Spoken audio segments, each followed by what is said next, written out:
Lagi gacor, pelatih Persebaya berharap Marcelino Ferdinand tak cepat dipanggil timnas. Gelandang Persebaya Surabaya Marcelino Ferdinand baru saja meraih gelar individu, bukan bersama klubnya, melainkan dengan statusnya sebagai pemain timnas Indonesia. Pemain berusia 18 tahun itu meraih penghargaan pemain muda terbaik di Piala AFF 2022. Performa Marcelino Ferdinand memang sangat mengesankan meski gagal membawa tim Merah Putih ke final turnamen tersebut. Kini namanya berpotensi untuk mendapat panggilan timnas Indonesia U20 arahan Sintayong. Timnas Indonesia U20 sendiri bakal tampil di Piala Asia U20 2023 pada Maret sebelum akhirnya menjadi tuan rumah Piala Dunia U20 2023 pada Mei nanti. Pelatih Persebaya Surabaya Aji Santoso memahami bahwa gelandangnya itu sangat diandalkan Sintayong. Namun Aji berharap Marcelino tidak cepat mendapat panggilan agenda timnas Indonesia U20 karena Persebaya masih membutuhkan tenaganya.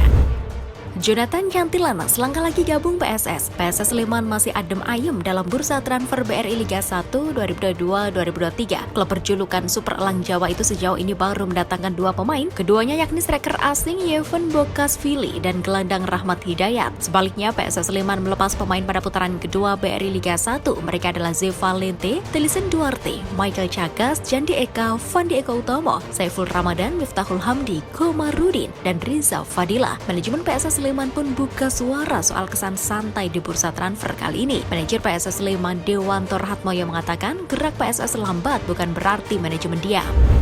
Yunus Nusi belak-belakan soal Erick Thohir yang jadi calon kuat ketua PSSI. Sekjen PSSI Yunus Nusi menganggap bahwa calon ketua PSSI Erick Thohir mendapatkan dukungan dari mayoritas voters PSSI pada Kongres Luar Biasa KLB PSSI. Erick Thohir telah mendeklarasikan diri untuk masuk bursa kandidat ketua PSSI periode 2023-2027 dan akan bersaing dengan 4 nominasi lainnya. Ketika mendaftar sebagai calon ketua PSSI pada 15 Februari 2023, Erick Thohir disebutkan didorong oleh 60 dari total 87 pemilik hak suara di KLB PSSI. Saya mengetahui persis beliau. Pak Erick Thohir juga mendapatkan dukungan dari sebagian besar voters PSSI, ujar Yunus Nusi dinukil dari Antara. Yunus Nusi mengakui bahwa Erick Thohir mempunyai pengalaman segudang di dunia sepak bola. Dia merasa bahwa PSSI bakal dipegang oleh orang yang tepat jika Menteri Badan Usaha Milik Negara RI itu terpilih sebagai pemimpin.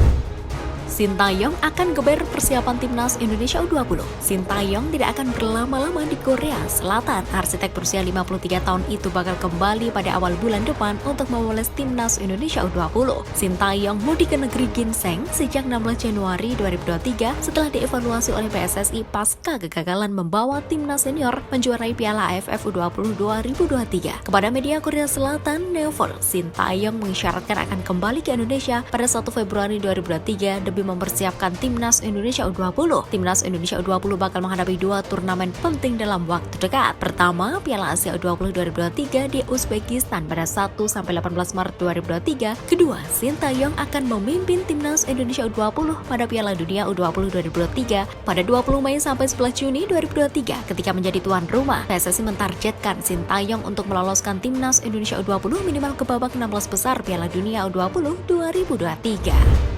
Timnas Indonesia tak diundang Malaysia tampil di Piala Merdeka 2023. Federasi Sepak Bola Malaysia tidak mengundang Timnas Indonesia untuk tampil pada turnamen Piala Merdeka 2023. Ketua Komite Kompetisi FAM Firdaus Mohammed menyebut tim yang diundang harus punya kualitas dan standar bermain di level Asia. Piala Merdeka 2023 kembali bergulir setelah 10 tahun terakhir tak diselenggarakan. Turnamen ini digelar untuk merayakan Hari Kemerdekaan Malaysia. Pada edisi kali ini, FAM mengundang Suriah atau Palestina, Vietnam, dan Thailand.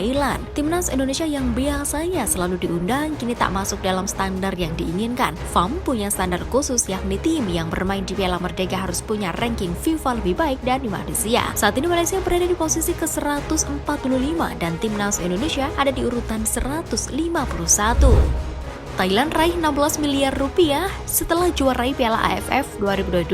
Thailand kabarnya mengumpulkan jumlah hadiah yang fantastis setelah menjuarai Piala AFF 2022. Menurut laporan Siam Sport, Thailand mendapatkan hadiah uang sebesar 35 juta baht atau 16 miliar rupiah. Madampang disebut menggelontorkan dana sebesar 20 juta baht. Rencanya adalah masing-masing 5 juta baht saat lolos babak penyisihan grup dan semifinal dan 10 juta baht bonus dari final Piala AFF. Adapun AFF memberikan hadiah turnamen 10 juta baht. Sementara itu 5 juta baht sisanya berasal dari Somyot Pompanpong. Jumlah hadiah yang diterima Thailand diprediksi bakal bertambah mengingat perusahaan-perusahaan nasional berlomba-lomba untuk memberikan apresiasi juara Piala AFF 2022.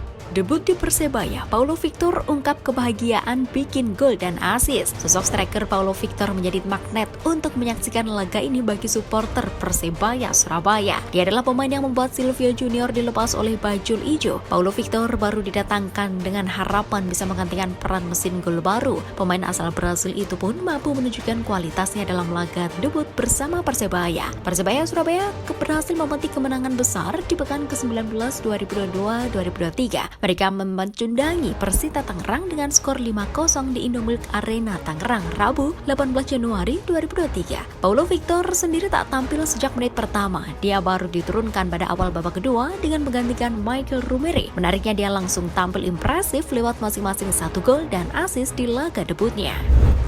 PSIS resmi rekrut 2 bek muda. Upaya PSIS Semarang untuk menambah komposisi pemainnya pada bursa paruh musim kompetisi BRI Liga 1 2022-2023 belum berakhir. Yang terbaru, mereka kembali mendatangkan 2 pemain tambahan. 2 nama terbaru yang direkrut oleh PSIS Semarang kali ini semuanya berposisi sebagai pemain bertahan. Mereka adalah Brandon Sewuneman dan Fatul Ihsan. Sebagai informasi, Brandon merupakan bek tengah yang sebelumnya berstatus sebagai jebolan tim elit Pro Academy EPA PSIS Semarang. Sebelum direkrut Maesa Jenar, ia sempat bermain bersama tim EPA Persis Solo. Sementara itu, Ihsan sebelumnya berstatus sebagai penggawa klub kasta kedua Kalteng Putra. Ia juga sempat bermain di Liga 3 bersama Persiko Kudus.